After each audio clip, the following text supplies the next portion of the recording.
저는 서울 강남에서 32년간 한 교회를 섬겨온 김미영 권사입니다. 올해 68이 되었습니다. 개척 멤버로 시작해 여전도회 회장까지 지낸 제가 오늘 이렇게 떨리는 마음으로 고백하는 이유는 단 하나입니다. 석 달 전 제가 겪었던 그 무서운 체험이 지금 이 순간에도 누군가의 교회에서 반복되고 있을지 모른다는 두려움 때문입니다. 36살에 교회 개척 멤버로 들어가 32년을 섬긴 그곳. 지하 소극장에서 20명 남짓 모여 예배드리던 작은 교회가 하나님의 은혜로 조금씩 부흥해서 제가 60을 넘길 무렵에는 성도가 300명쯤 되는 중형교회로 자리를 잡았습니다. 건물도 자체 예배당을 마련했고 주일이면 주차 공간이 부족해 골목길까지 차들이 늘어서곤 했습니다. 그때까지만 해도 우리 교회는 정말 평화로웠습니다. 초대 목사님께서 은퇴하시고 2년 동안 공백기를 거친 후 40대 중반에 새로운 목사님이 부임하셨습니다. 박유한 목사님, 신학교에서도 우등생이셨고 이전 교회에서도 좋은 평판을 받으신 분이었습니다. 첫 주일 강단에 서신 모습을 보는 순간 저는 마음속으로 감사 기도를 드렸습니다. 온화하면서도 단정한 인상의 설교는 은혜롭고 깊이가 있었으니까요. 그런데 제 눈길을 더 끈 건 사모님이었습니다. 이선희 사모님은 정말 우아하고 세련된 분이셨습니다. 키도 크시고 말씀도 부드러우셨는데 사모님이라기보다는 교수님 같은 느낌이 드는 분이었습니다. 실제로 대학에서 신학을 가르치셨다고 들었습니다. 부임 예배 후 친교 시간에 사모님께서 성도들 한 분 한 분 악수를 청하시며 이름을 외우려고 애쓰시는 모습을 보고 저는 속으로 이렇게 생각했습니다. 참 좋은 사모님을 만났구나. 우리 교회에 복이 왔구나. 사모님은 부임하신 지 한 달도 안 돼서 새벽 기도회에 나오기 시작하셨습니다. 전임 사모님께서는 건강이 안 좋으셔서 새벽 기도에 잘 못 나오셨거든요. 그래서 사모님이 매일같이 새벽 5시 반에 예배당 문을 여시고 기도 준비를 하시는 모습이 성도들에게는 무척 신선하고 감동적으로 다가왔습니다. 여전도의 자매들은 금세 사모님을 따르기 시작했습니다. 사모님께서 예배 후에 차 한잔 하자고 하시면 자매들이 다투듯 따라 나섰으니까요. 그렇게 반년쯤 지났을까요? 저는 어느 날부터 이상한 느낌을 받기 시작했습니다. 당회에서 결정된 사항들이 집행되지 않고 미뤄지는 일이 잦아졌거든요. 처음엔 그냥 행정 처리가 늦어지는 건가 했는데 자세히 들여다보니 그게 아니었습니다. 장로님들이 승인한 선교 헌금 집행도 계속 연기되고 있었습니다.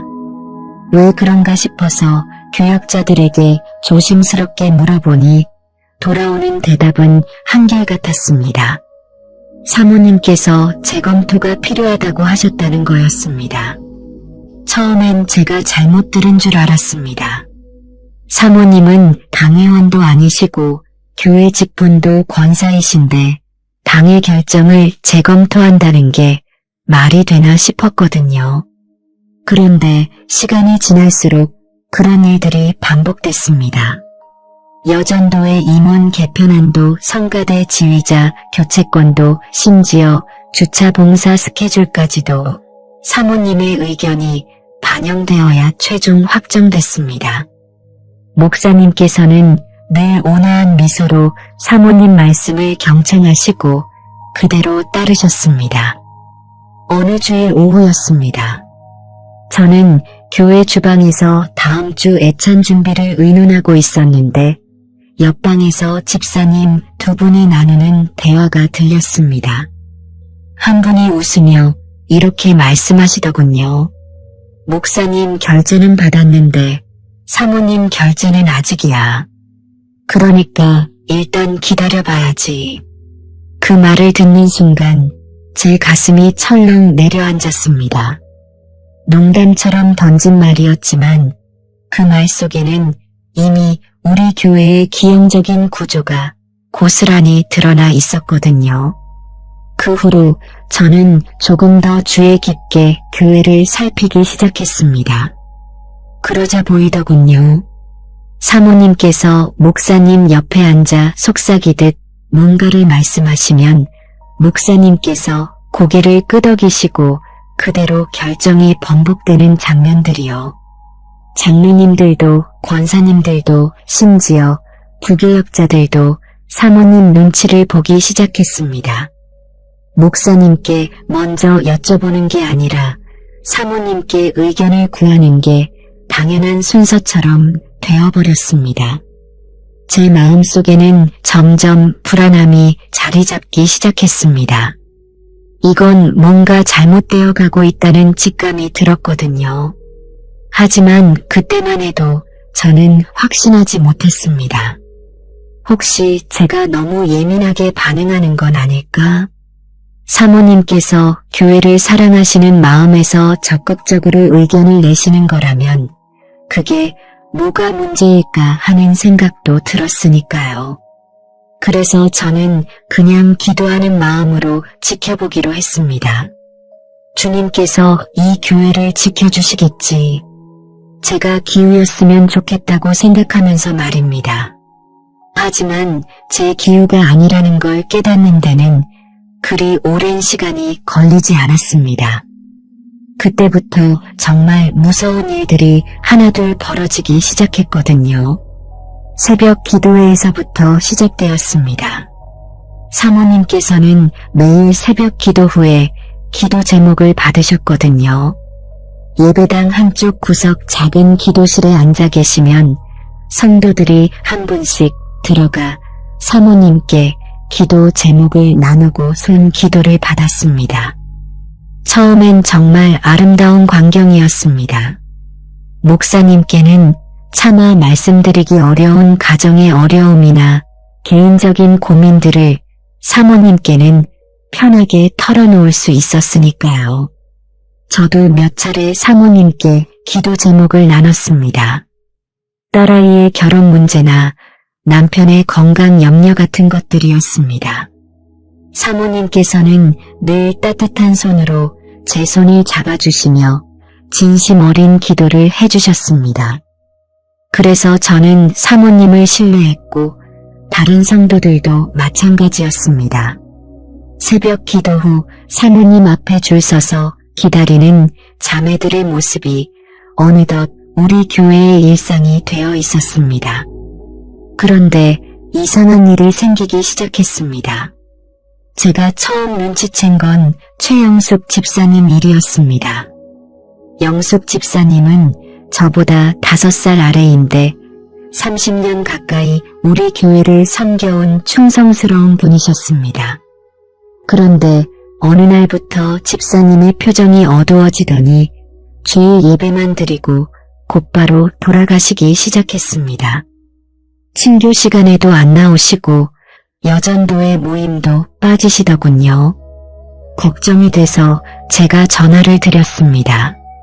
집사님은 한참을 말없이 계시다가 결국 울음을 터뜨리셨습니다. 알고 보니 남편분이 3달 전에 직장에서 명예퇴직을 당하셨다고 했습니다. 50대 중반의 나이에 갑자기 일자리를 잃으시니 경제적으로도 어렵고 남편분의 자존심도 많이 상하셨다더군요. 집사님은 그 고민을 새벽 기도 후에 사모님께만 조심스럽게 말씀드렸다고 했습니다. 사모님께서 꼭 붙잡아 주시면서 이렇게 말씀하셨다더군요. 집사님, 이건 우리 둘만의 비밀로 하고 제가 특별히 기도하겠습니다. 그런데 일주일도 채 안 돼서 여전도의 단체 채팅방에 이런 메시지가 올라왔다고 합니다. 사모님께서 직접 올리신 글이었습니다.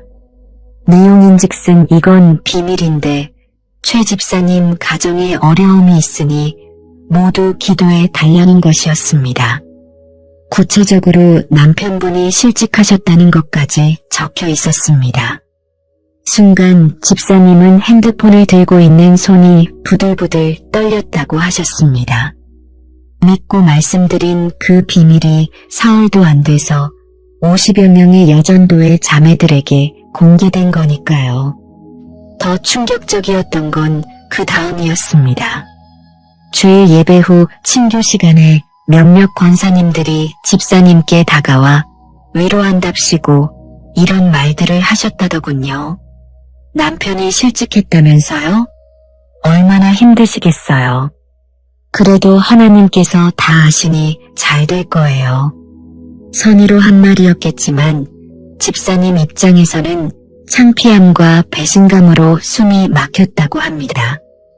결국 집사님은 그날 이후로 교회에서 사람들을 피하게 되었고 사모님과도 거리를 두기 시작하셨습니다. 그게 끝이 아니었습니다. 비슷한 일들이 계속 이어졌거든요.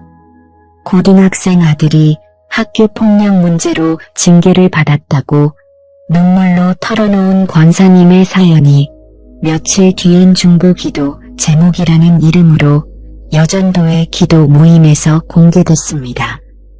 시어머니와의 갈등으로 힘들다고 호소했던 청년 자매의 이야기도 어느새 기도 제목으로 돌고 있었습니다.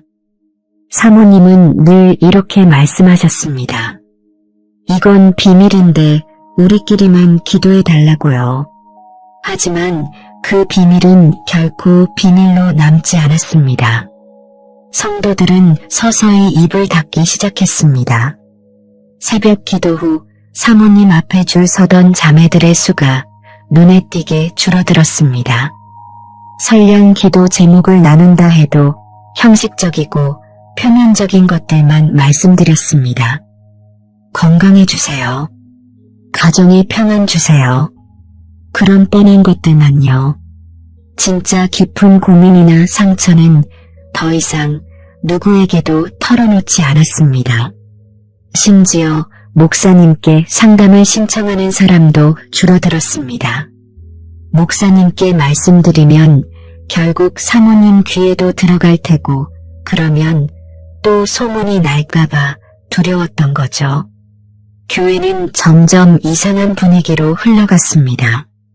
사모님과 가까운 몇몇 권사님들은 여전히 사모님 주위를 맴돌며 친밀함을 과시했습니다.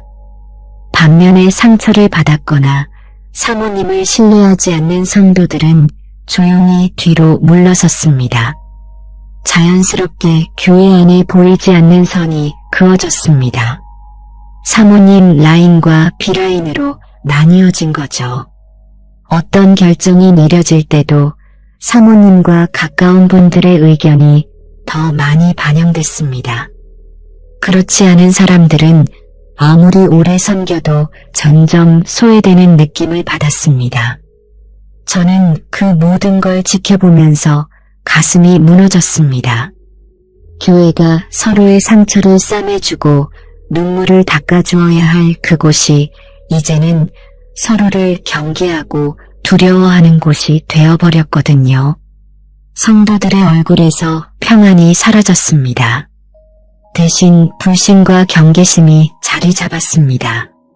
새벽 기도회에 나와도 주일 예배를 드려도 마음 깊은 곳에선 서로를 향한 담이 높아져만 갔습니다. 그리고 저는 그때 깨달았습니다. 이건 단순히 사모님 개인의 문제가 아니라 우리 교회 전체를 좀먹고 있는 영적인 질병이라는 거요. 험담이라는 이름에 보이지 않는 독이 교회 전체에 퍼지고 있었던 겁니다. 그 독이 가장 먼저 무너뜨린 건 교회의 미래였습니다. 바로 청년부 말입니다. 목사님께서 부임하신 지 2년쯤 지났을 때 우리 교회에 청년 전도사님이 오셨습니다. 김성훈 전도사님이라고 30대 초반의 젊고 열정적인 분이었습니다. 신학교를 갓 졸업하셨지만 눈빛만큼은 누구보다 맑고 간절했습니다. 첫 주일 청년부 예배 때 전도사님께서 기타를 치며 찬양을 인도하시는 모습을 보고 저는 속으로 감사 기도를 드렸습니다. 드디어 우리 교회 청년들에게도 좋은 목자가 오셨구나 싶었거든요. 전도사님은 정말 열심히 사역하셨습니다. 주중에는 청년들과 1대1로 만나 신앙 상담을 해주셨고 주말에는 함께 등산도 가고 봉사활동도 다니셨습니다. 무엇보다 설교가 좋았습니다. 젊은 세대의 언어로 복음을 쉽고 재미있게 풀어내셨거든요. 청년들의 반응이 뜨거웠습니다. 예배 참석 인원도 점점 늘어나기 시작했습니다. 제가 청년부실을 지나갈 때마다 안에서 터져나오는 청년들의 웃음소리와 찬양소리가 들렸습니다. 주일 오후가 되면 예배당 지하에 있는 청년부실이 생기로 가득 찼습니다. 20명 남짓하던 청년부가 석 달 만에 40명 가까이 늘어났습니다. 새로 등록하는 청년들도 있었고 교회를 떠났던 청년들이 다시 돌아오기도 했습니다. 저는 그 모습을 보면서 얼마나 기뻤는지 몰라요. 교회의 희망이 살아나고 있다는 느낌이 들었거든요. 그런데 문제가 생겼습니다. 청년부가 부흥하면서 주일 오후 예배 시간이 비좁아진 거였습니다. 전도사님께서 당회에 건의를 올리셨습니다. 청년 예배 시간을 오후 2시에서 오후 5시로 변경하면 어떻겠냐고요. 그러면 청년들이 점심 식사도 여유 있게 하고 오후 시간을 더 활용할 수 있다는 이유였습니다. 당회에서도 긍정적으로 검토했습니다. 장로님들도 청년부가 살아나는 게 기뻤거든요. 그런데 당회 결정이 나기 직전 사모님께서 반대 의견을 내셨습니다. 여전도의 임원회가 매월 셋째 주 오후 5시에 있는데 청년 예배가 그 시간으로 옮겨지면 예배당 사용에 문제가 생긴다는 거였습니다. 사모님께서는 당회 석상에서 이렇게 말씀하셨다고 합니다. 여전도의 행사가 먼저입니다. 우리 어머니들이 30년 넘게 지켜온 전통인데 청년부가 온 지 몇 달 됐다고 시간을 바꾸는 건 순서가 맞지 않습니다. 당회는 순식간에 조용해졌습니다. 목사님께서도 아무 말씀이 없으셨습니다. 결국 청년 예배 시간 변경권은 보류됐습니다. 전도사님은 그 소식을 듣고 얼굴이 굳어졌습니다. 하지만 아무 말 없이 묵묵히 사역을 계속하셨습니다. 그런데 일이 거기서 끝나지 않았습니다. 한 달쯤 지나서 여전도의 임원 모임이 있었습니다. 저도 여전도의 부회장이었기 때문에 참석했는데 사모님께서 이런 말씀을 하시더군요. 청년 전도사님이 아직 경험이 부족해서 염려된다고. 청년부가 너무 자유분방하게 운영되는 것 같아 걱정이라고 말입니다. 그러면서 차가운 미소를 지으시며 덧붙이셨습니다. 젊은 사람들은 열정은 있어도 지혜가 부족하니 어른들이 잘 살펴봐야 한다고요. 그 말씀을 듣는 순간 제 가슴이 먹먹해졌습니다. 사모님께서는 공개적으로 전도사님의 권위를 깎아내리고 계셨거든요. 더 충격적이었던 건 그 자리에 있던 권사님들 중 몇 분이 고개를 끄덕이며 동조하셨다는 거였습니다. 그 후로 소문이 퍼지기 시작했습니다. 청년 전도사님이 너무 독단적이라는 둥 목사님 허락 없이 청년부를 마음대로 운영한다는 둥 근거 없는 이야기들이 성도들 사이에서 떠돌았습니다. 전도사님은 점점 지쳐가셨습니다. 청년들을 위해 준비한 여름 수련회 계획도 사모님의 반대로 무산됐습니다. 예산이 너무 많이 든다는 이유였지만 사실은 전도사님이 주도하는 행사를 견제하려는 의도가 보였습니다. 전도사님께서는 그래도 포기하지 않으시고 청년들과 하루짜리 당일 수련회라도 가려고 애쓰셨습니다. 하지만 그마저도 여러 가지 이유로 계속 연기됐습니다. 결국 그해 가을 전도사님께서 사임 의사를 밝히셨습니다. 목사님과 장로님들께서 만류하셨지만 전도사님의 마음은 이미 돌아선 후였습니다. 전도사님은 청년들 앞에서 마지막 설교를 하시며 눈물을 흘리셨습니다. 제가 그 자리에 있었거든요. 전도사님께서는 떨리는 목소리로 이렇게 말씀하셨습니다. 여러분을 사랑합니다. 하지만 저는 이곳에서 더 이상 하나님께서 원하시는 사역을 할 수 없을 것 같습니다. 용서해 주세요. 청년들은 울었습니다. 몇몇은 억울해하며 교회에 항의하기도 했습니다. 하지만 소용없었습니다. 전도사님은 떠나셨고 청년부는 급격히 무너졌습니다. 새로 오기 시작했던 청년들은 하나둘 발길을 끊었고 오래 다니던 청년들도 다른 교회로 옮겨갔습니다. 석 달 만에 청년부 인원은 10명도 채 안 되었습니다. 어느 주일 오후였습니다. 저는 청년부실 앞을 지나가다가 문득 안을 들여다봤습니다. 텅 빈 예배당이 보였습니다. 의자들만 덩그러니 놓여있고 아무도 없는 그 공간에서 정적만 흘렀습니다. 불과 몇 달 전만 해도 청년들의 웃음과 찬양으로 가득했던 그곳이 이제는 죽음처럼 조용했습니다. 저는 그 순간 깨달았습니다. 교회의 미래가 죽어가고 있다는 걸요. 그리고 그 죽음 뒤에는 누군가의 교만한 손길이 있다는 걸 말입니다. 청년부가 무너진 후 교회는 무거운 침묵 속으로 빠져들었습니다. 그런데 그 침묵을 깨뜨린 건 또 다른 충격적인 사건이었습니다. 우리 교회에는 박승철 장로님이라는 분이 계셨습니다. 70대 중반의 연세에도 불구하고 새벽 기도를 한 번도 거르지 않으시는 정말 신실한 분이셨습니다. 장로님은 말수가 적으셨지만 교회 일에는 누구보다 헌신적이셨습니다. 건물 수리가 필요하면 제일 먼저 달려오셨고 교회 청소도 문수하셨습니다. 당회에서도 가장 존경받는 어른이셨습니다. 그해 겨울이었습니다. 우리 교회가 예배당 증축을 위한 건축 헌금을 모으고 있었거든요. 목표액은 2억 원이었는데 중형 교회로서는 결코 작지 않은 금액이었습니다. 성도들이 조금씩 십시일반으로 모으고 있었는데 어느 주일 아침 헌금함에 봉투 하나가 들어있었습니다. 봉투에는 이름도 없고 그저 건축 헌금이라고만 적혀 있었습니다. 회계 집사님께서 봉투를 열어보고 깜짝 놀랐다고 합니다. 안에 수표가 들어있었는데 금액이 5천만 원이었거든요.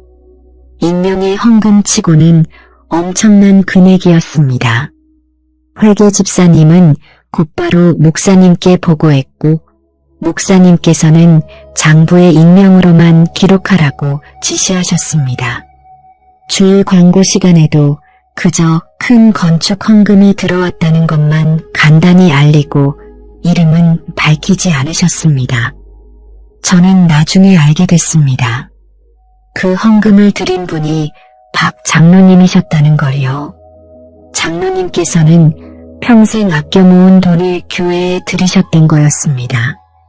자녀들에게 물려주실 수도 있었을 텐데 그 돈을 하나님의 집을 짓는데 쓰시겠다고 결심하신 거죠. 하지만 장로님은 절대 그걸 드러내지 않으셨습니다. 왼손이 하는 일을 오른손도 모르게 하라는 성경 말씀을 그대로 지키려 하셨던 거였습니다. 그런데 사모님께서 그 사실을 알아내셨습니다. 어떻게 아셨는지는 모르겠습니다. 아마도 회계장부를 뒤져보셨거나 은행 입금 내역을 확인하셨던 것 같습니다. 사모님께서는 그 사실을 알고 나서 무척 기뻐하셨대요. 교회에 큰 헌금이 들어온 것도 좋지만 그보다는 박 장로님 같은 충성된 일꾼이 있다는 게 자랑스러우셨던 모양입니다. 문제는 그 다음 주일에 터졌습니다. 광고 시간에 사모님께서 직접 나오셨습니다. 평소에는 목사님이나 부목사님께서 광고를 하시는데 그날은 사모님께서 마이크를 잡으셨습니다. 사모님은 밝은 미소를 지으시며 이렇게 말씀하기 시작하셨습니다. 사랑하는 성도 여러분, 오늘 제가 특별히 광고 시간을 달라고 한 이유가 있습니다. 지난주에 우리 교회 건축 헌금으로 5천만 원이라는 거액이 들어왔다는 말씀을 드렸죠. 그분의 이름을 밝히지 않으려 했는데 생각해보니 이런 아름다운 헌신은 모든 성도들이 알아야 할 것 같습니다. 그 헌금을 드린 분은 바로 우리 박승철 장로님이십니다. 큰 박수로 장로님께 영광을 돌려드리세요. 순간 예배당이 술렁했습니다. 성도들은 놀라워하며 박수를 치기 시작했습니다. 하지만 저는 박수를 칠 수가 없었습니다. 제 눈에는 맨 앞줄에 앉아 계시던 박 장로님의 모습이 보였거든요. 장로님의 얼굴이 새하얗게 질려 있었습니다. 손은 부들부들 떨리고 계셨고 입술은 굳게 다물어져 있었습니다. 박수 소리가 잦아들자 사모님께서 다시 말씀을 이으셨습니다.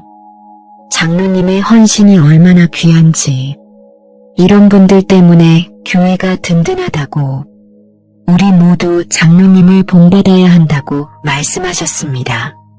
사모님의 목소리는 당당했고 표정은 자랑스러워 보였습니다. 마치 본인이 그 헌금을 발견해낸 게 큰 공로라도 되는 것처럼요. 예배가 끝난 후 박 장로님은 아무에게도 인사하지 않으시고 곧바로 교회를 나가셨습니다. 평소에는 친교 시간에 남아 계시며 성도들과 교제하시던 분인데 그날은 달랐습니다. 장로님의 뒷모습이 유난히 쓸쓸해 보였습니다. 그날 저녁 저는 장로님께 전화를 드렸습니다. 장로님은 한참을 침묵하시다가 낮고 떨리는 목소리로 말씀하셨습니다. 자신은 하나님께만 영광 돌리려고 조용히 드렸는데 이제는 모든 사람이 알게 되어 부끄럽다고 하셨습니다. 교회 나가는 게 이제는 두렵다고, 사람들이 자기를 볼 때마다 돈 많은 장로로만 볼 것 같다고 하셨습니다. 그 후로 박 장로님은 새벽 기도에도 나오지 않으셨습니다. 주일 예배에는 나오셨지만 예배만 드리고 곧장 돌아가셨습니다. 당회 모임에도 거의 참석하지 않으셨습니다. 30년 넘게 한 번도 쉬지 않고 교회를 섬기시던 분이 그렇게 멀어져 가셨습니다. 저는 그때 성경 말씀 하나가 떠올랐습니다. 야고보서 3장 6절 말씀이었습니다.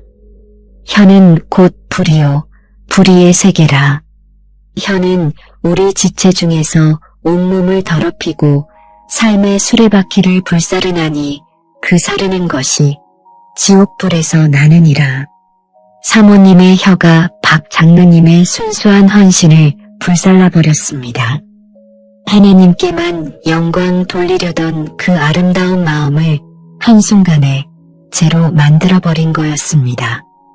그것도 선한 의도였다고, 칭찬하려 했다고, 교회를 위한 것이었다고 말하면서 말입니다. 하지만 그 혀 뒤에 숨겨진 진짜 이유를 저는 알 수 있었습니다.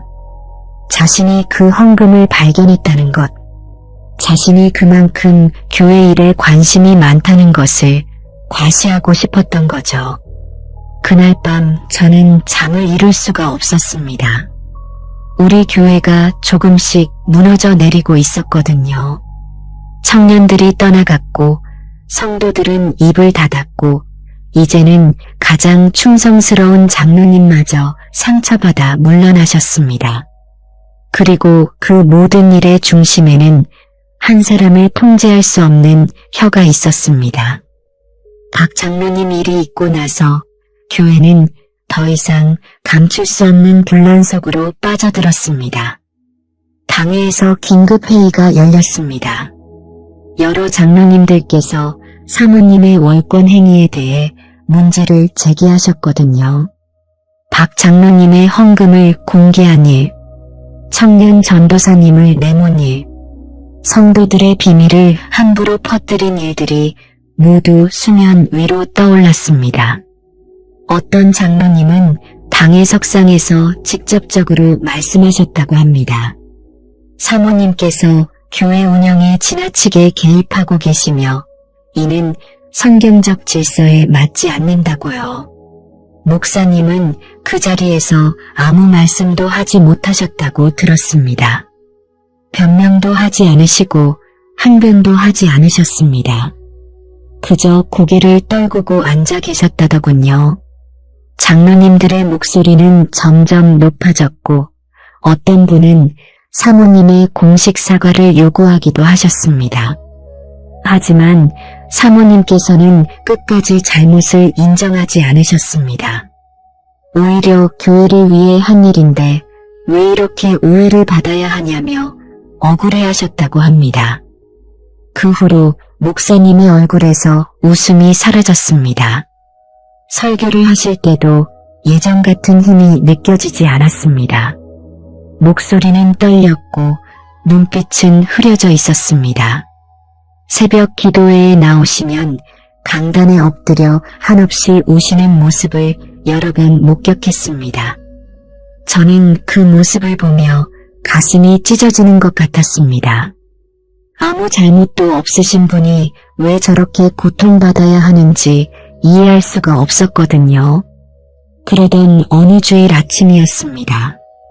목사님께서 강단에 오르셨을 때 평소와 다른 느낌이 들었습니다. 목사님의 눈은 붉게 충혈되어 있었고 손에는 편지 한 장이 들려 있었습니다. 예배가 시작되고 찬양이 끝난 후 목사님께서는 설교 대신 그 편지를 펼치셨습니다. 목사님은 떨리는 목소리로 읽기 시작하셨습니다. 성도들을 사랑한다고, 이 교회에서 목회할 수 있었던 게 큰 은혜였다고, 하지만 더 이상 이곳에 머물 수 없게 되었다고 말씀하셨습니다. 예배당은 순식간에 조용해졌습니다. 누군가 흐느끼는 소리가 들렸습니다. 그러고 나서 목사님께서 말씀하셨습니다. 제 가슴에 지금도 생생하게 남아있는 그 말씀을요. 사랑하는 성도 여러분, 아내의 잘못은 곧 남편인 저의 부족함입니다. 제가 아내를 잘 이끌지 못했고 제가 목자로서 교회를 제대로 돌보지 못했습니다. 모든 책임은 저에게 있습니다. 저는 그 말씀을 듣는 순간 눈물이 쏟아졌습니다. 목사님께서는 사모님을 단 한마디도 탓하지 않으셨습니다. 오히려 모든 짐을 본인이 지려고 하셨습니다. 변명도 없었고 누구를 원망하는 말씀도 없었습니다. 그저 자신의 부족함을 고백하시며 교회를 떠나겠다고 하셨습니다. 예배당은 울음바다가 되었습니다. 여기저기서 오열 소리가 터져나왔습니다. 장로님들도 울고 계셨고 권사님들도 울었습니다. 심지어 평소에 무뚝뚝하시던 집사님들까지 눈물을 흘리셨습니다. 모두가 목사님을 붙잡고 싶어 했지만 목사님의 결심은 확고했습니다. 그런데 그 순간 저는 뭔가 이상한 걸 느꼈습니다. 맨 앞줄에 앉아 계신 사모님의 모습이 눈에 들어왔거든요. 사모님은 울지 않고 계셨습니다. 고개를 뻣뻣하게 들고 정면을 응시하고 계셨습니다. 표정은 굳어 있었고 눈빛은 차가웠습니다. 마치 이 모든 게 본인과는 상관없는 일인 것처럼, 혹은 본인은 아무 잘못도 하지 않았다는 듯한 태도였습니다. 송별 예배가 그 다음 주에 열렸습니다. 300명이 넘는 성도 중에 200명 가까이 모였습니다. 다들 목사님과 마지막 인사를 나누려고 나오셨습니다. 목사님께서는 한 분 한 분 손을 잡아주시며 축복 기도를 해주셨습니다. 어떤 분은 목사님 손을 붙잡고 한참을 울기도 하셨습니다. 목사님께서는 마지막 설교에서 이렇게 말씀하셨습니다. 주님께서 우리에게 주신 사명은 서로 사랑하는 것이라고, 용서하고 품어주는 것이라고, 그 사랑 안에서 하나 되는 것이라고요. 그리고 본인이 그 사랑을 제대로 보여주지 못해 죄송하다고 하셨습니다. 목사님의 마지막 설교는 눈물 없이 들을 수가 없었습니다. 예배가 끝나고 목사님께서 교회를 떠나시던 날, 저는 주차장까지 따라 나갔습니다.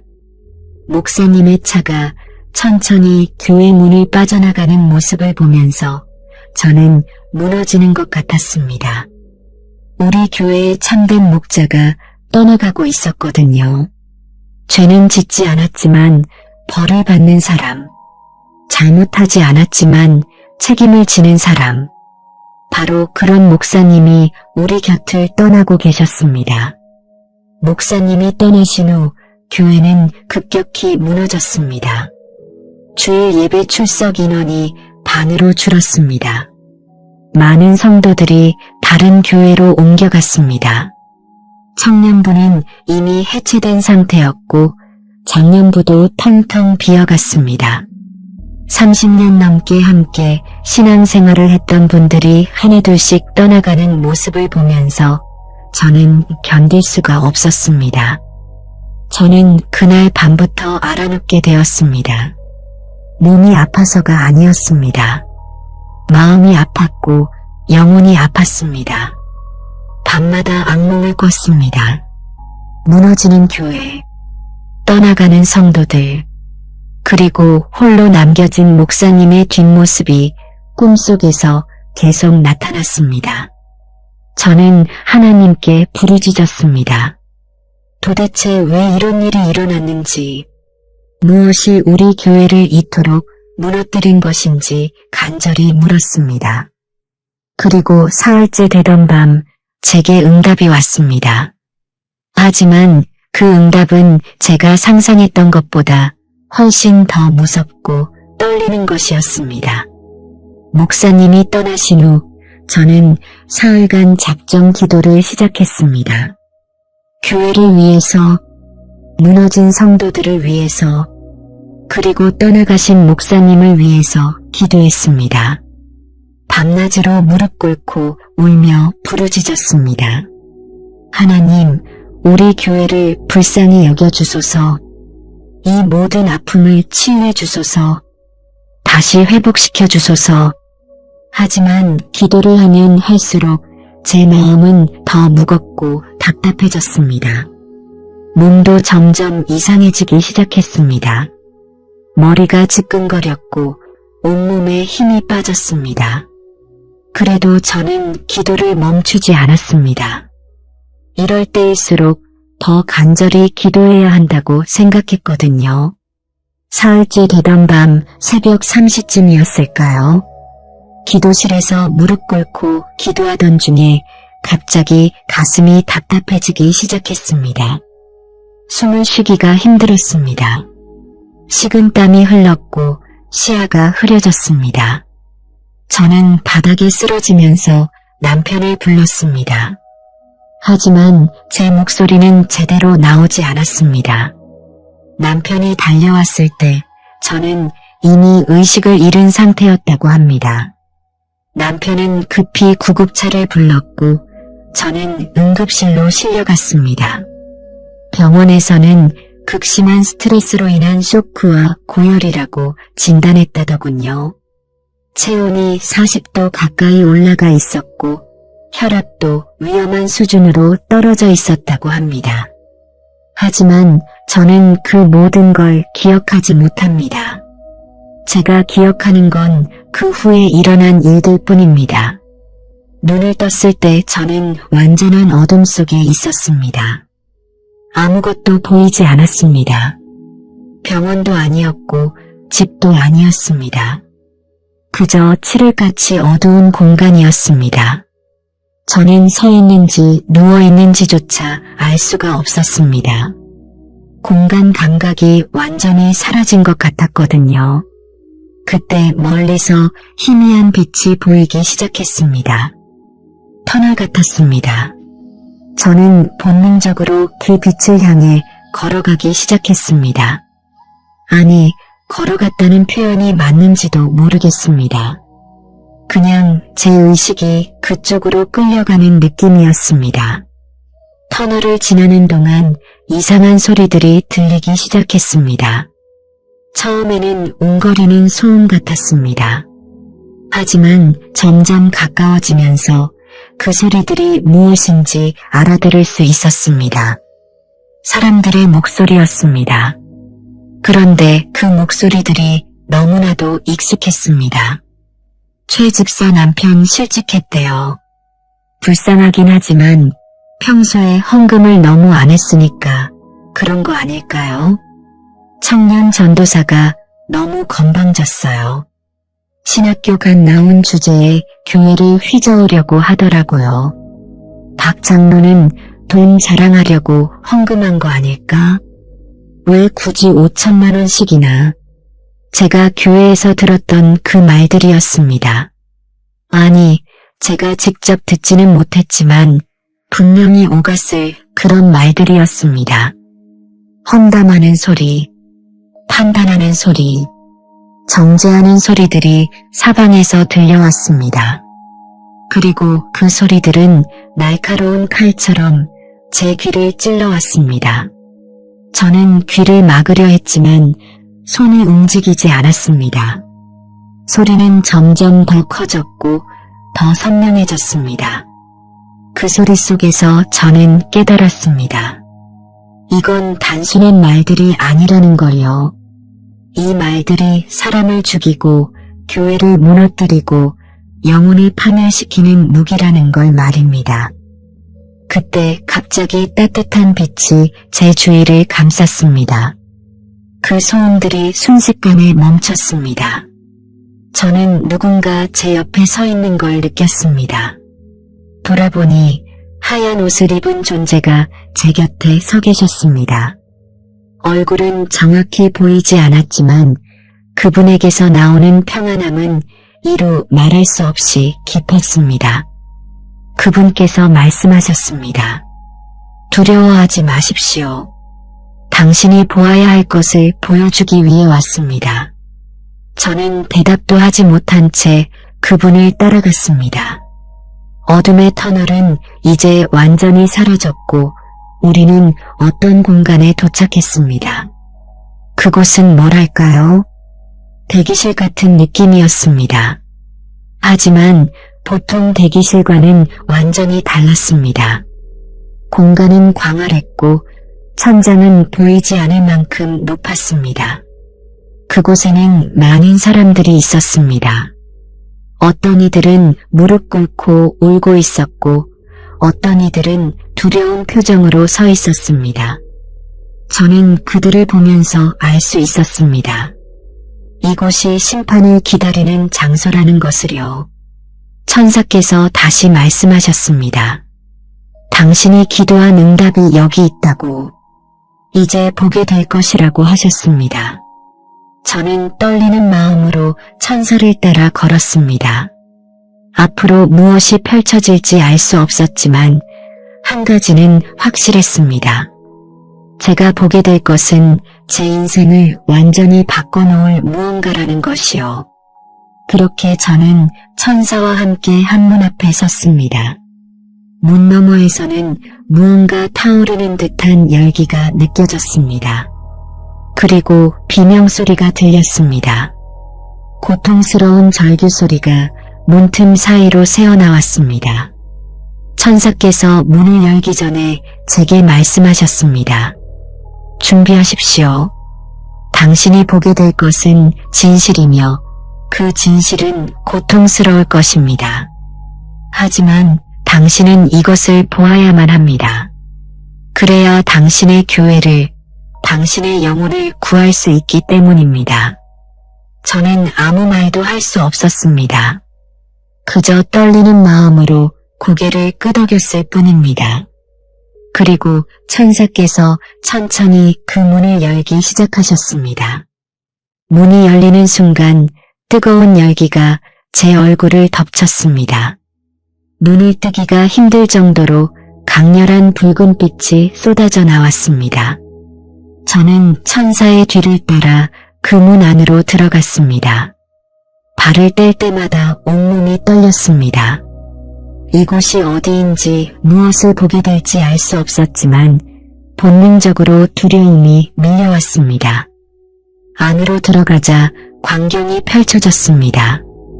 그곳은 지옥의 입구였습니다.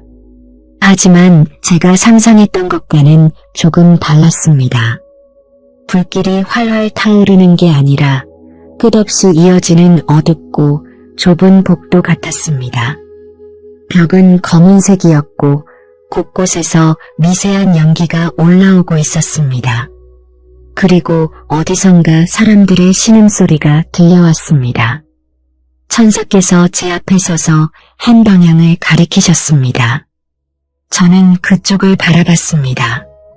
복도 저 끝에 누군가 서 있었습니다. 여인이었습니다. 멀리서 봤을 때는 화려한 옷을 입은 우아한 모습이었습니다. 저는 천사를 따라 천천히 그 여인에게 다가갔습니다. 가까이 갈수록 여인의 모습이 선명해졌습니다. 그녀는 정말 아름다운 옷을 입고 있었습니다. 비단으로 만든 듯한 화려한 한복이었고 목에는 진주 목걸이가 걸려 있었습니다. 하지만 뭔가 이상했습니다. 그녀의 얼굴에는 평안함이 없었습니다. 눈빛은 공허했고 표정은 굳어 있었습니다. 그리고 제가 그녀에게서 불과 몇 걸음 떨어진 곳까지 다가갔을 때 저는 충격적인 광경을 목격했습니다. 그녀의 입에서 시뻘건 불빛이 새어나오고 있었던 거였습니다. 마치 입안에 숯불을 물고 있는 것처럼 보였습니다. 그녀는 입을 꼭 다물고 있었지만 입술 사이로 연기가 피어오르고 있었습니다. 저는 그 자리에 얼어붙었습니다. 너무나 끔찍한 광경이었거든요. 그런데 더 끔찍한 일이 벌어졌습니다. 그녀가 천천히 입을 열기 시작한 거였습니다. 입이 벌어지는 순간 시뻘건 숯불이 보였고 그 안에서 검은 뱀들이 기어나오기 시작했습니다. 뱀들은 작았지만 무섭게 생겼습니다. 온몸이 검은색이었고 눈은 붉게 빛났습니다. 뱀들은 여인의 입에서 쏟아져 나와 사방으로 흩어졌습니다. 그리고 제 눈앞에서 이상한 환상이 펼쳐졌습니다. 그 뱀들이 사람들에게 달려드는 모습이 보였거든요.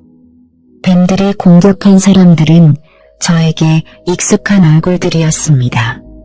최 집사님이었고 박 장로님이었고 청년 전도사님이었습니다. 뱀들은 그분들의 목을 조르고 귀에 속삭이고 마음을 찔렀습니다. 그분들은 고통스러워하며 쓰러졌습니다. 그리고 하나둘씩 교회를 떠나가는 모습이 보였습니다. 저는 깨달았습니다. 저 뱀들이 바로 험담이었다는 것을요. 여인의 입에서 나온 말들이 저렇게 독이 되어 사람들을 죽이고 있었던 겁니다. 교회를 무너뜨리고 성도들을 흩어지게 하고 목회자를 쫓아내고 모든 것을 파괴했던 것이 바로 저 입술에서 나온 말들이었습니다. 저는 떨리는 마음으로 여인의 얼굴을 다시 바라봤습니다. 그리고 그 순간 제 심장이 멎는 것 같았습니다. 그 여인은 우리 교회 사모님이었습니다. 아니, 정확히는 사모님의 형상이었습니다. 얼굴, 목소리, 몸짓 모든 것이 똑같았습니다. 하지만 이건 단순히 사모님 개인이 아니었습니다. 이것은 교회 안에서 혀를 통제하지 못하고 험담과 판단으로 공동체를 파괴하는 모든 이들의 영적 상태를 보여주는 것이었습니다. 여인은 갑자기 저를 향해 손을 뻗었습니다. 그녀의 손목에는 굵은 쇠사슬이 채워져 있었습니다. 손을 뻗으려 할 때마다 쇠사슬이 딸그랑거리며 그녀를 잡아당겼습니다. 그녀는 절규하듯 외쳤습니다. 목소리는 사모님의 목소리였지만 그 안에는 형언할 수 없는 고통이 담겨 있었습니다. 그녀가 울부짖었습니다. 주여, 우리가 주의 이름으로 선지자 노릇하지 아니하였나이까? 주의 이름으로 교회를 섬기지 아니하였나이까? 내가 얼마나 많은 새벽 기도를 드렸는지, 얼마나 많은 전도를 했는지 주께서 아시지 않습니까? 하지만 그 외침에 대한 응답은 차갑고 단호했습니다. 어디선가 우레 같은 음성이 들려왔습니다. 그 음성은 너무나 위험있고 두려웠지만 동시에 슬픔이 담겨 있었습니다. 그때에 내가 그들에게 밝히 말하되 내가 너희를 도무지 알지 못하니 불법을 행하는 자들아 내게서 떠나가라 하리라. 그 말씀은 마태복음 7장 23절 말씀이었습니다. 저는 그 말씀을 수없이 읽었지만 이렇게 생생하게 들은 적은 없었습니다. 그 음성은 계속 이어졌습니다. 너는 내 이름으로 교회를 섬긴다고 했지만 실상은 내 자신을 섬겼다. 너는 기도한다고 했지만 그 기도는 남을 판단하기 위한 정보 수집이었다. 너는 교회를 사랑한다고 했지만 실제로는 교회를 지배하려 했다. 여인은 무릎을 꿇었습니다. 화려한 옷은 순식간에 누더기가 되어 떨어졌습니다. 진주 목걸이도 산산이 부서져 바닥에 흩어졌습니다. 그녀가 쌓아 올렸던 모든 명예와 모든 거짓이 한순간에 무너졌습니다. 남은 것은 오직 그녀의 죄뿐이었습니다. 저는 그 광경을 보면서 온몸이 떨렸습니다. 공포였습니다. 하지만 단순한 공포가 아니었습니다. 저 여인이 남의 이야기가 아니라는 걸 깨달았거든요. 저 역시 얼마나 많은 말로 사람을 판단했습니까? 저 역시 얼마나 많은 험담에 동조했습니까? 교회를 섬긴다는 이름으로 기도한다는 핑계로 저 역시 누군가에게 상처를 준 적이 얼마나 많았습니까? 저는 그 자리에 주저앉아 울기 시작했습니다. 회개의 눈물이었습니다. 그동안 제가 얼마나 교만했는지, 얼마나 무책임하게 제 혀를 사용했는지 깨달았습니다. 교회가 무너진 것이 사모님 한 사람의 책임이 아니라 저를 포함한 우리 모두의 책임이었다는 것을 알았습니다. 천사께서 제 곁에 다가와 말씀하셨습니다. 이제 그만 일어나라고. 아직 볼 것이 남았다고 하셨습니다. 저는 눈물을 닦으며 일어섰습니다. 돌아보니 그 여인은 여전히 무릎 꿇은 채로 있었습니다. 하지만 이제는 그녀를 향한 분노가 아니라 연민이 느껴졌습니다. 그녀도 저도 우리 모두가 하나님의 긍휼이 필요한 죄인이었으니까요. 천사는 다시 걸음을 옮기셨습니다. 이번에는 반대 방향이었습니다. 어둠이 아닌 빛이 있는 곳으로 향하고 있었습니다. 천사를 따라 걸어가는 동안 어둠은 점점 사라지고 빛이 밝아졌습니다. 차가운 공기는 따뜻함으로 바뀌었고 고통의 신음소리는 평화로운 정적으로 변했습니다. 저는 한 걸음 한 걸음 내디딜 때마다 마음이 가벼워지는 걸 느꼈습니다. 방금 전까지 본 무서운 광경이 점점 멀어지는 것 같았습니다. 그리고 어느 순간 우리는 완전히 다른 공간에 서 있었습니다. 눈을 뜨니 눈부신 빛이 쏟아지는 곳이었습니다. 하늘은 형언할 수 없을 만큼 맑고 푸르렀고 공기는 향기로웠습니다. 저는 주위를 둘러봤습니다. 그곳은 작은 시골 마을 같았습니다. 좁은 길을 따라 낡은 집들이 몇 채 보였고 저 멀리 논밭이 펼쳐져 있었습니다. 그리고 언덕 위에 작은 건물 하나가 보였습니다. 십자가가 세워진 걸 보니 교회였습니다. 하지만 우리 교회처럼 큰 건물은 아니었습니다. 오히려 초라해 보였습니다. 벽은 낡았고 지붕은 색이 바래 있었습니다. 천사께서 그 교회를 가리키시며 말씀하셨습니다. 저곳으로 가십시오. 저는 천사를 따라 언덕을 올랐습니다. 가까이 갈수록 교회의 모습이 더 선명해졌습니다. 정말 작은 교회였습니다. 우리 교회의 10분의 1도 안 되는 크기였습니다. 출입문은 나무로 된 오래된 문이었고 창문은 작고 단순했습니다.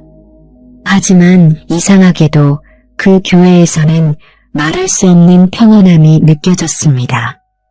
우리는 교회 안으로 들어갔습니다. 문을 열자 예배당이 보였습니다. 긴 의자들이 몇 줄 놓여 있었고 강단은 단출했습니다. 성도들이 앉아 있었는데 세어보니 20명 정도였습니다.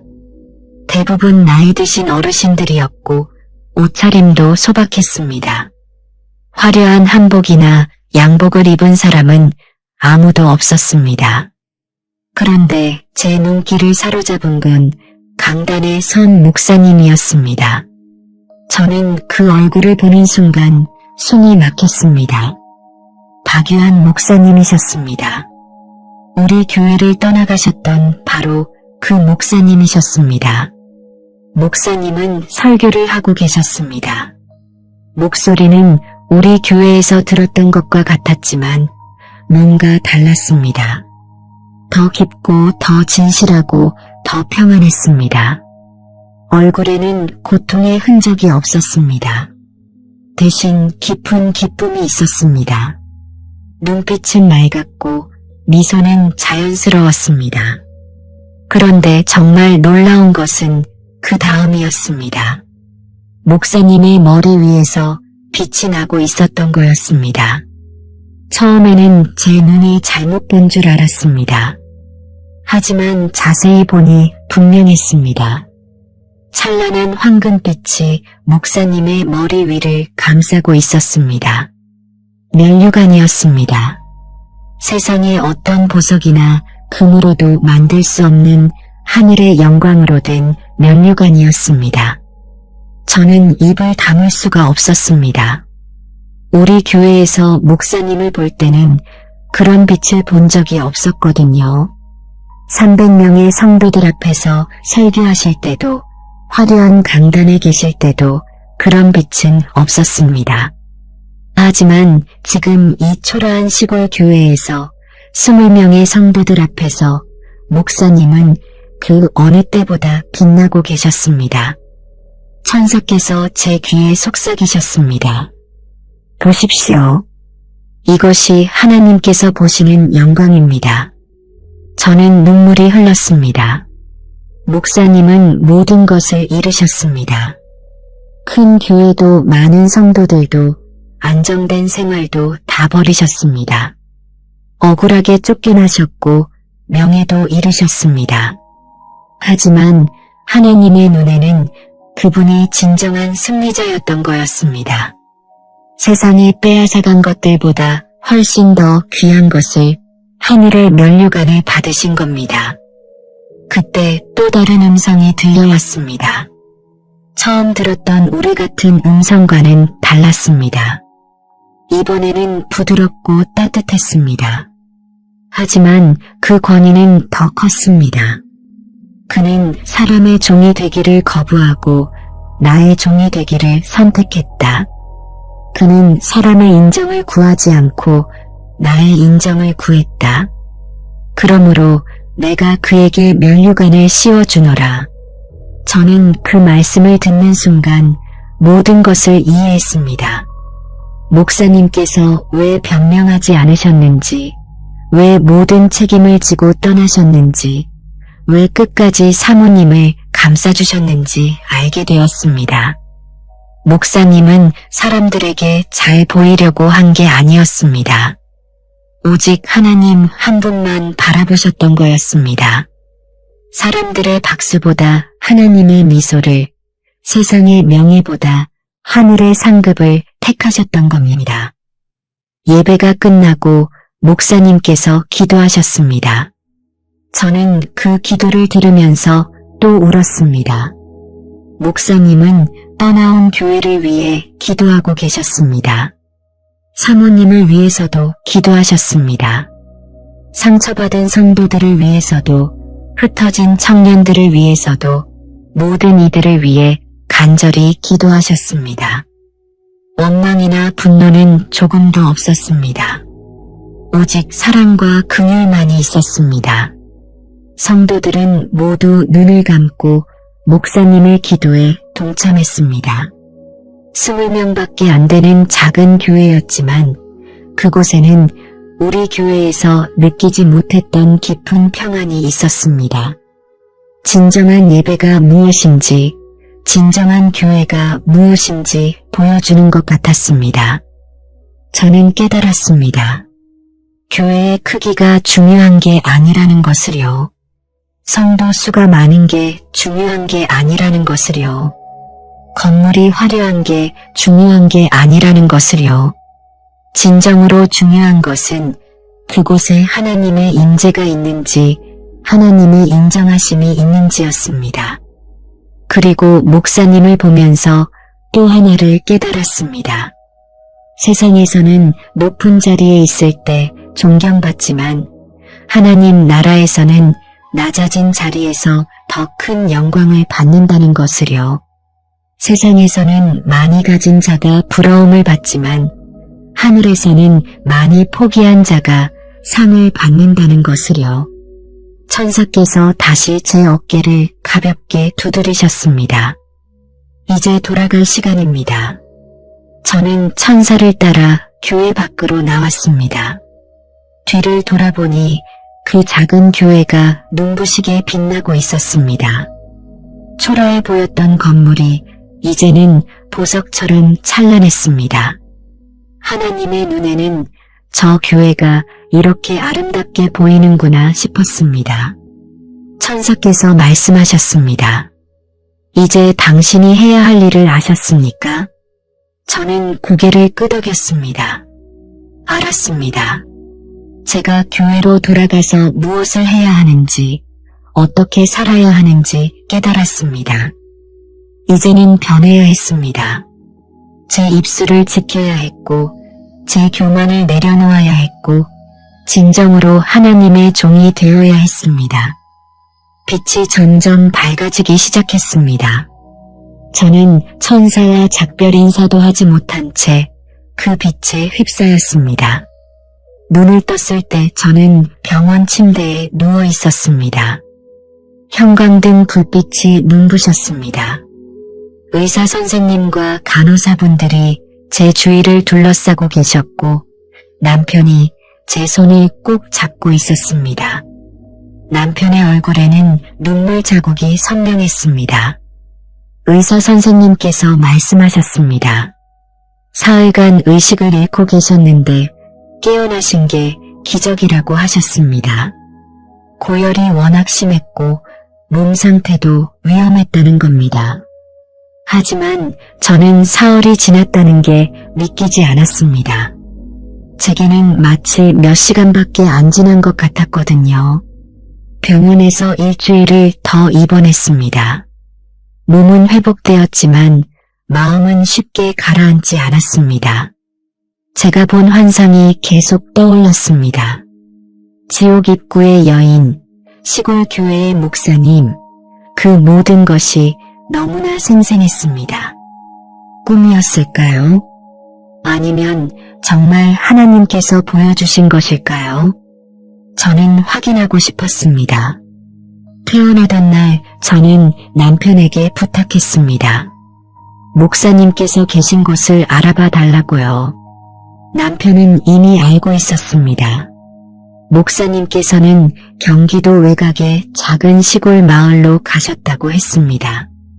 거기 조그만 교회에서 목회를 시작하셨다더군요. 저는 주일을 기다렸습니다. 그리고 그 주일 아침 남편과 함께 차를 타고 그곳으로 향했습니다. 서울에서 2시간 넘게 걸렸습니다. 고속도로를 벗어나 시골길로 접어들었을 때 제 심장이 빠르게 뛰기 시작했습니다. 혹시 제가 환상에서 본 그 교회가 정말 있을까요? 차는 좁은 시골길을 따라 달렸습니다. 양쪽으로 논밭이 펼쳐져 있었습니다. 낡은 집들이 띄엄띄엄 보였습니다. 그리고 저 멀리 언덕 위에 작은 건물이 하나 보였습니다. 십자가가 세워진 게 보였습니다. 저는 숨을 멈췄습니다. 그 교회였습니다. 제가 환상에서 본 바로 그 교회였습니다. 벽의 색깔, 지붕의 모양, 십자가의 위치까지 모든 것이 똑같았습니다. 꿈이 아니었습니다. 환상이 현실이었던 거였습니다. 우리는 교회 주차장에 차를 세웠습니다. 주차장이라고 하기도 민망한 그냥 흙바닥이었습니다. 차가 대여섯 대밖에 서 있지 않았습니다. 저는 떨리는 마음으로 차에서 내렸습니다. 예배 시간이 임박했는지 성도 몇 분이 교회로 들어가고 계셨습니다. 대부분 나이 드신 어르신들이었습니다. 소박한 옷차림에 손에는 성경책과 찬송가를 들고 계셨습니다. 우리도 그분들을 따라 예배당 안으로 들어갔습니다. 예배당 문을 열자 제 눈에서 눈물이 흘렀습니다. 환상에서 본 것과 똑같았거든요. 낡은 긴 의자들, 단출한 강단, 작은 십자가상. 모든 것이 초라했지만 그 안에는 말할 수 없는 평안이 있었습니다. 성도들은 20명 남짓 모여 있었습니다. 우리가 들어가자 모두 반갑게 맞아주셨습니다. 어떤 할머니께서는 제 손을 꼭 잡아주시며 환영한다고 하셨습니다. 처음 보는 사람들인데도 마치 오래된 가족처럼 따뜻했습니다. 예배 시작 종이 울렸습니다.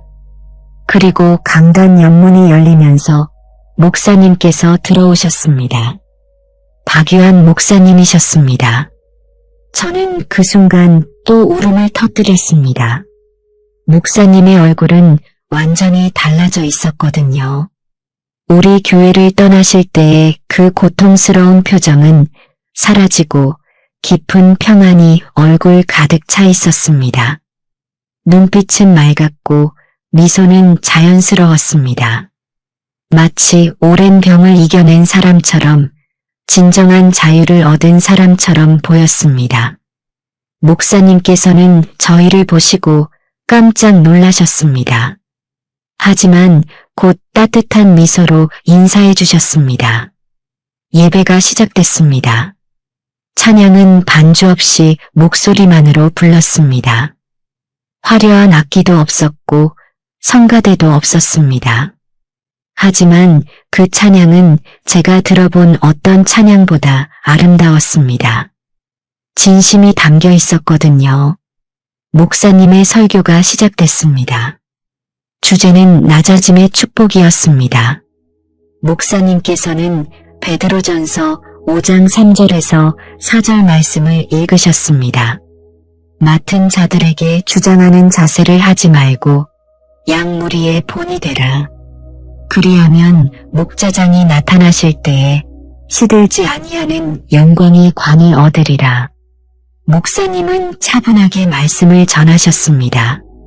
목회자는 양떼의 주인이 아니라 종이라고, 교회를 지배하는 게 아니라 섬기는 것이라고 하셨습니다. 그리고 진정한 영광은 높은 자리에 있을 때가 아니라 낮은 자리에서 충성할 때 주어진다고 말씀하셨습니다. 저는 그 설교를 들으면서 깨달았습니다. 목사님께서 겪으신 모든 고난이 헛되지 않았다는 것을요. 오히려 그 고난을 통해 목사님은 진정한 목자가 되셨던 거였습니다. 큰 교회에서는 배울 수 없었던 것을 이 작은 교회에서 배우고 계셨던 겁니다. 예배가 끝나고 저는 목사님께 다가갔습니다. 목사님께서는 제 손을 꼭 잡아주셨습니다. 우리는 교회 뒤편 작은 사무실로 들어갔습니다. 거기서 차 한 잔을 나누며 이야기를 나눴습니다. 저는 제가 본 환상에 대해 말씀드렸습니다.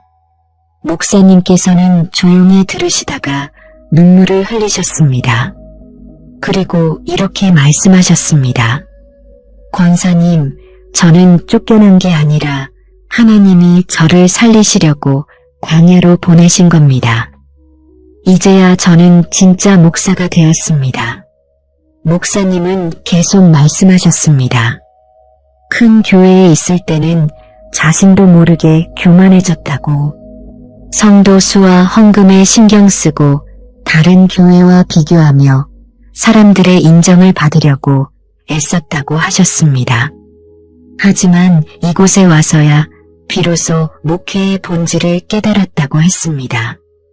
여기는 아무것도 없습니다. 화려한 건물도 많은 성도도 풍족한 재정도 없습니다. 하지만 이곳에는 진짜 예배가 있습니다. 진짜 사랑이 있고 진짜 교제가 있습니다. 20명의 성도이지만 한 분 한 분이 얼마나 귀한지 이제 알겠습니다. 목사님의 얼굴에는 깊은 감사가 있었습니다. 잃은 것을 아쉬워하는 게 아니라 얻은 것을 기뻐하고 계셨습니다. 저는 그 모습을 보면서 또 한 번 확신했습니다. 하나님께서는 정말 목사님을 버리지 않으셨구나. 오히려 더 큰 축복으로 인도하셨구나 하고요. 우리는 오랜 시간 이야기를 나눴습니다. 목사님은 우리 교회를 위해서도 사모님을 위해서도 여전히 기도하고 계셨습니다. 원망이나 분노는 조금도 없었습니다. 오직 사랑만이 있었습니다. 돌아오는 차 안에서 저는 생각했습니다. 진정한 승리가 무엇인지, 진정한 영광이 무엇인지 깨달았습니다. 세상이 주는 것들은 언제든 빼앗길 수 있지만 하나님께서 주시는 면류관은 영원히 시들지 않는다는 것을 말입니다. 시골 교회에서 돌아온 후 저는 다시 우리 교회로 나가기 시작했습니다. 하지만 예전의 제가 아니었습니다. 완전히 달라진 마음으로 교회 문을 열었습니다. 교회는 여전히 혼란스러웠습니다. 목사님이 떠나신 후 부목사님께서 임시로 설교를 하고 계셨지만 성도들의 마음은 흩어져 있었습니다. 어떤 분들은 다른 교회로 떠나셨고 남아있는 분들도 서로를 신뢰하지 못했습니다. 사모님은 여전히 교회에 나오셨지만 이제는 아무도 그분 곁에 다가가지 않았습니다. 예전이었다면 사모님을 비난했을 겁니다.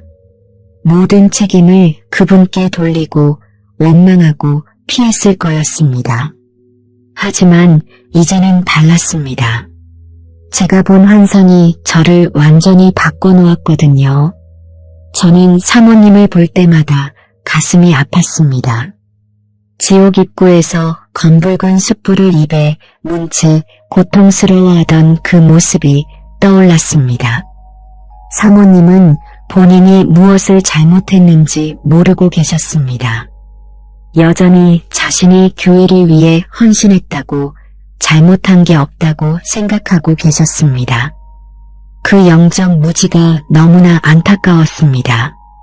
저는 사모님을 위해 기도하기 시작했습니다. 새벽마다 무릎 꿇고 눈물로 기도했습니다. 사모님의 영적인 눈이 열리게 해달라고, 본인의 잘못을 깨닫게 해달라고, 회개할 수 있는 기회를 주시라고 간절히 부르짖었습니다. 분노가 아니라 연민이었습니다. 미움이 아니라 사랑이었습니다. 그리고 저 자신을 위해서도 회개했습니다. 제가 얼마나 많은 말로 사람을 판단했는지, 얼마나 함부로 제 혀를 놀렸는지 돌아봤거든요. 사모님만큼은 아니지만 저 역시 누군가에게 상처를 준 적이 분명히 있었을 겁니다. 저 역시 험담의 자리에 동참했고 남의 허물을 퍼뜨린 적이 있었습니다. 한 달쯤 지났을 때 교회에 작은 변화가 일어나기 시작했습니다. 몇몇 성도들이 제게 다가와 함께 기도하자고 하셨습니다. 교회를 위해서, 떠난 목사님을 위해서, 그리고 사모님을 위해서도 기도하자고 하셨습니다. 우리는 매주 수요일 저녁에 모여 중보 기도 모임을 시작했습니다. 처음에는 5명으로 시작했습니다. 하지만 점점 사람들이 모여들었습니다. 한 달 후에는 15명이 되었고 2달 후에는 20명이 넘었습니다. 우리는 원망이나 비난 없이 오직 긍휼을 구했습니다. 교회가 회복되기를, 상처받은 영혼들이 치유되기를, 흩어진 성도들이 다시 모이기를 간절히 기도했습니다. 어느 수요일 기도회였습니다. 제가 인도하며 이렇게 말했습니다. 사랑하는 성도 여러분, 우리 교회가 이렇게 된 이유가 무엇일까요? 사모님 한 사람 때문일까요? 아닙니다. 우리 모두가 한 가지를 잊어버렸기 때문입니다. 교회의 진정한 주인이 누구인지를요. 저는 계속 말을 이었습니다. 교회는 목사님의 것이 아닙니다. 사모님의 것도 아니고 헌금 많이 낸 장로님의 것도 아닙니다. 심지어 우리 성도들의 것도 아닙니다. 교회는 오직 한 분의 것입니다. 십자가에서 피 흘려 죽으신 예수님의 것입니다. 우리는 그분의 집을 맡은 청지기일 뿐입니다. 주인 행세를 하는 순간 모든 것이 무너지는 겁니다. 그날 밤 기도회는 통곡의 시간이 되었습니다. 우리 모두는 자신의 교만을 회개했습니다. 누군가는 목사님을 판단했던 것을, 누군가는 사모님을 미워했던 것을, 누군가는 다른 성도를 정죄했던 것을 고백했습니다. 우리는 서로의 손을 잡고 용서를 구했습니다.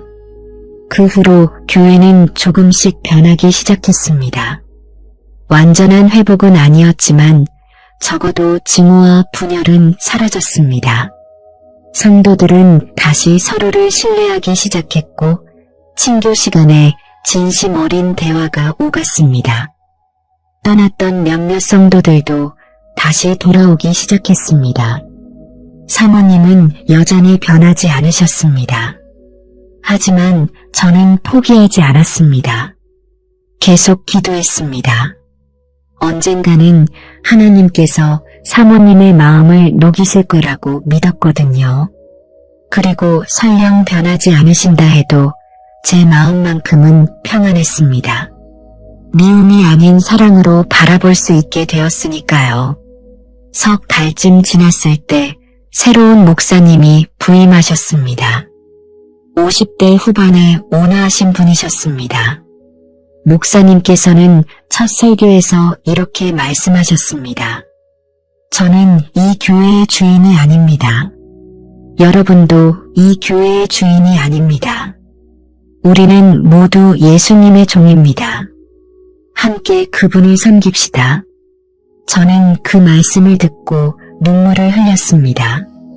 하나님께서 우리 교회에 다시 희망을 주고 계신다는 걸 느꼈거든요. 지금 이 영상을 보고 계신 여러분께 말씀드리고 싶습니다. 여러분의 입술은 지금 무엇을 하고 있습니까? 교회를 세우고 있습니까? 아니면 무너뜨리고 있습니까? 여러분의 말이 누군가에게 생명의 샘물이 되고 있습니까? 아니면 죽음의 독이 되고 있습니까? 부디 입술에 파수꾼을 세우십시오. 말하기 전에 한 번만 더 생각해 보세요.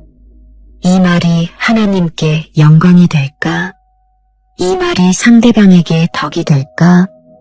이 말이 교회를 세울까? 만약 그렇지 않다면 차라리 침묵하십시오.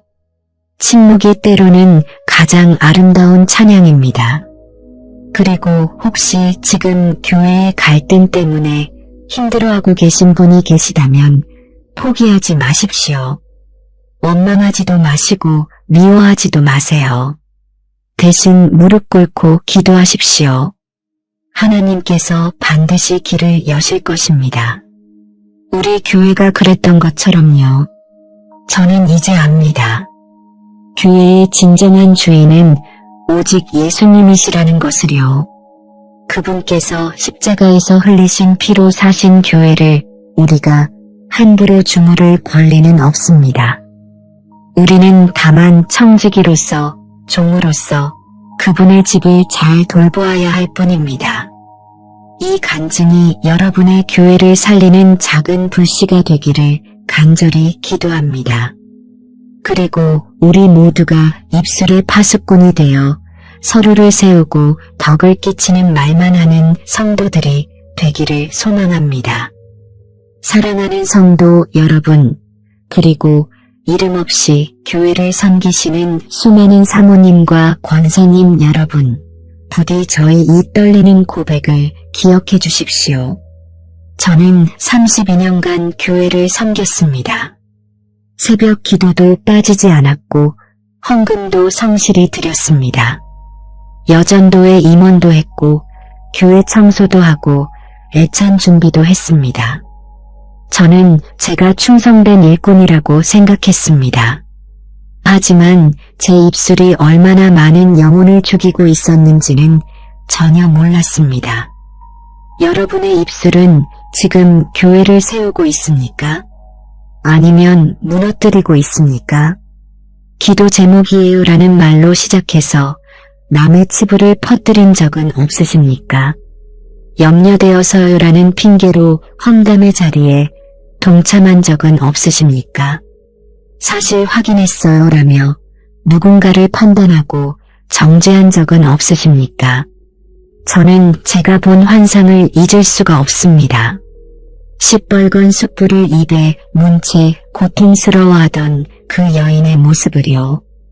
그녀의 입에서 나온 검은 뱀들이 얼마나 많은 성도들의 목을 조르고 얼마나 많은 영혼들을 교회 밖으로 내몰았는지를요. 그리고 그것이 단지 한 사람만의 이야기가 아니라는 걸 깨달았습니다. 저를 포함한 우리 모두의 이야기였습니다. 최 집사님께서 눈물로 털어놓으신 남편의 실직 이야기가 며칠도 안 돼서 50명의 단체 채팅방에 올라갔을 때 가분이 얼마나 배신감을 느끼셨을까요? 박 장로님께서 하나님께만 영광 돌리려고 조용히 드린 헌금이 강단에서 공개되었을 때 그분의 순수한 헌신이 얼마나 더럽혀졌을까요? 청년 전도사님께서 경험이 부족하다는 말로 권위가 무너졌을 때 그분이 얼마나 상처받으셨을까요? 우리의 말 한마디 한마디가 누군가에게는 죽음의 칼이 되었습니다. 우리가 무심코 던진 그 말들이 교회를 무너뜨렸고 목회자를 쫓아냈고 청년들을 흩어지게 했으며 충성된 일꾼들을 교회 밖으로 내몰았습니다. 오늘 밤 잠자리에 들기 전 딱 한 가지만 실천해 주십시오. 내가 오늘 교회에서 혹은 전화통화로 혹은 단체 채팅방에서 무심코 내뱉은 말 중에 누군가를 판단하고 정죄한 말이 있다면 그 즉시 무릎 꿇고 그 말을 취소하는 회개 기도를 올려드리십시오. 목사님이 너무 독단적이에요라고 말했다면 회개하십시오. 저 집사님은 헌금을 너무 안 해요라고 말했다면 회개하십시오. 저 권사님 남편이 바람 피운다던데요 라고 말했다면 회개하십시오. 사모님이 교회를 망쳤어요 라고 말했다면 그것도 회개하십시오. 그 기도가 여러분의 영혼을 살리고 여러분의 교회를 지키는 유일한 생명줄이 될 것입니다. 그리고 내일부터는 입을 열기 전에 3가지만 물어보십시오. 첫째, 이 말이 하나님께 영광이 됩니까? 둘째, 이 말이 상대방에게 덕이 됩니까? 셋째, 이 말이 교회를 세웁니까? 만약 이 3가지 질문에 예라고 대답할 수 없다면 차라리 침묵하십시오. 침묵이 때로는 가장 아름다운 찬양이고 가장 거룩한 섬김입니다. 저는 이제 압니다. 새벽 기도를 몇 번 나왔는지, 헌금을 얼마나 드렸는지, 교회에서 무슨 직분을 맡았는지는 중요하지 않다는 것을요. 진정으로 중요한 것은 우리의 입술이 생명을 살리는 도구인지 죽음을 퍼뜨리는 무기인지입니다. 야고보서 3장 6절 말씀처럼 혀는 곧 불입니다. 그 불이 교회 전체를 지옥불로 태워버릴 수도 있습니다. 하지만 반대로 그 혀가 성령의 불이 될 수도 있습니다. 서로를 격려하고 축복하고 세워주는 도구가 될 수 있습니다. 선택은 우리에게 있습니다. 부디 입술에 파수꾼을 세우십시오. 말하기 전에 생각하고 생각하기 전에 기도하십시오. 그리고 교회의 진정한 주인이 누구신지 잊지 마십시오. 우리가 아닙니다. 목사님도 사모님도 장로님도 아닙니다. 오직 십자가에서 피 흘려 죽으신 예수님이십니다. 이 간증이 여러분의 교회를 살리는 작은 불씨가 되기를, 여러분의 입술이 생명의 샘물이 되기를, 그리하여 한국의 모든 교회가 다시 회복되기를 간절히 기도합니다. 교회의 주인 노릇하는 입술은 심판받지만 양떼를 위해 침묵하며 떠난 발걸음에는 하늘의 면류관이 예비되어 있습니다. 오늘도 귀한 시간을 보내주셔서 감사합니다. 여러분의 구독과 좋아요 그리고 공유는 더 많은 이들에게 하나님의 사랑을 전하는 소중한 통로가 됩니다. 죽음의 문턱에서 돌아온 이들의 간증을 통해 우리는 영원한 생명의 소망과 하나님의 무한하신 사랑을 확인할 수 있습니다. 이 간증들이 여러분의 믿음에 확신을 더하고 아직 주님을 모르는 가족과 이웃들에게는 구원의 문이 열리는 계기가 되기를 간절히 소망합니다. 하나님께서 이 시대에 주시는 특별한 메시지들을 계속해서 전해드리겠습니다. 다음 간증으로 다시 찾아뵙겠습니다. 주님의 은혜가 여러분과 함께 하시길 기도드립니다.